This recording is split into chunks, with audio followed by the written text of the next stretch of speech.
Hello everyone, আমি অর্পিতা। আজ চলে এসেছি পুজোর ফুল মেকআপ টিউটোরিয়াল পার্ট 3 নিয়ে। শর্ট ভিডিও দেখে নিশ্চয়ই তোমরা ভেবেছো যে আমি এইরকম ভাবে কেন বসেছি। তো চুলটা আগের দিন রাতে আমি সেট করে নিয়েছিলাম ভালো করে, যে ওয়েভি ব্যাপারটা আসে উইদাউট হিটে, সেইটা আমার দরকার ছিল। তো তাই আমি এইরকম ভাবে চুলটা এই অবস্থাতেই আমি বসে পড়েছি মেকআপে, কারণ আগেই যদি করে খুলে ফেলি চুলটা, তো সেই সেটটা আসবে না। তাই মেকআপ করে তারপর আমি চুলটাকে খুলেছিলাম। তো মেকআপ করতে বসার আগে ক্লিনজিং, টোনিং, ময়েশ্চারাইজিং তো অবশ্যই প্রয়োজন, সেটা তো করেই নিয়েছি, তোমরা দেখে নিলে। তারপরে যা যা স্টেপ সেগুলো আমি ফলো করলাম। এখানে ফাউন্ডেশন ব্লেন্ডিং এর সময় আমার মা চলে এসেছে আঁখ নিয়ে। তো কে এটা দিয়ে গেছিল আমার জানা নেই। আমি যখন কেটেছি, আমি যখন খাবো তোকেও খেতে হবে, আর এটাই হলো হয়তো মায়ের ভালোবাসা, যে আমি খাবো মেয়ে খাবে না। তো তাই খেতে খেতেই আমি মেকআপ করছিলাম। আর ওটা খেতেও প্রচন্ড পরিমাণে মিষ্টি ছিল। তো যাই হোক, আবার ফিরে আসি আমি মেকআপে। তো এখানে হাইলাইট কিভাবে করলাম, হাইলাইট এরিয়া গুলো তোমরা দেখে নিলে আশা করছি তোমাদের করতে প্রবলেম হবে না। কনসিলার দিয়ে ভালো করে হাইলাইটিং জোন গুলোতে দিয়ে দেন আমি অ্যাপ্লাই করেছি পাউডার। পাউডার দেওয়ার পর আমি করলাম কন্ট্রোল। কন্ট্রোলটা ভালো করে করলে ফেসটা মোটামুটি একটু স্লিম দেখায়। একেবারে তো আর স্লিম করে দেওয়া যাবে না মেকআপ দিয়ে, যতটা জাস্ট দেখানো যায় সেই জন্যই করা। আর নোজ কন্ট্রোলিংও করাটা উচিত, কারণ আমার নাকটা তো খুবই থ্যাবড়া টাইপ। আর তোমরা তো জানোই এটা আমার কতটা favourite part, blush. Blush apply করতে জাস্ট অসাধারণ লাগে। দেন আমি করে নিচ্ছি আইব্রো ড্র। আইব্রো ড্র এর টিউটোরিয়াল যারা চেয়েছিলে আমি তাদের জন্য দিয়ে দিয়েছি, তোমরা ভালো করে দেখে নিও।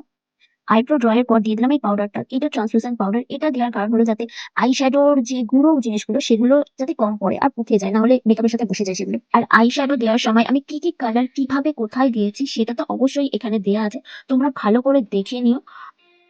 তো মেকআপ করতে করতে ডিহাইড্রেট হয়ে যাচ্ছিলাম, দেন একটু ভালো করে জল খেয়ে হাইড্রেট করে নিলাম নিজেকে।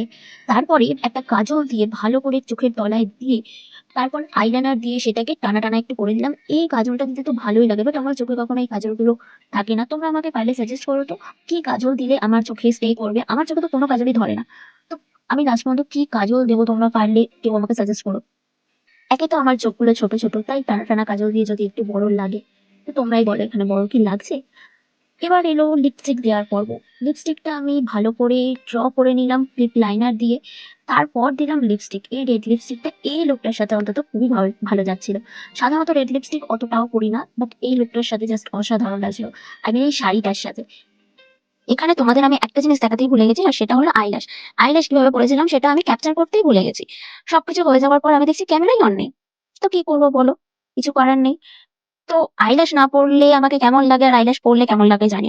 কারণ আমার চোখটা বড়ই ছোট ছোট, আর চোখের সাথে চোখের পাতাও খুব ছোট ছোট। সবশেষে অবশ্যই একটা ছোট্ট কমেন্ট করে দিও, আর জানাতে ভুলো না তোমাদের এই লুকটার ভিডিওগুলো কেমন লেগেছে আর আমাকে কেমন লাগছে। আর লাইক, সাবস্ক্রাইব, কমেন্ট করে দিও। Bye bye.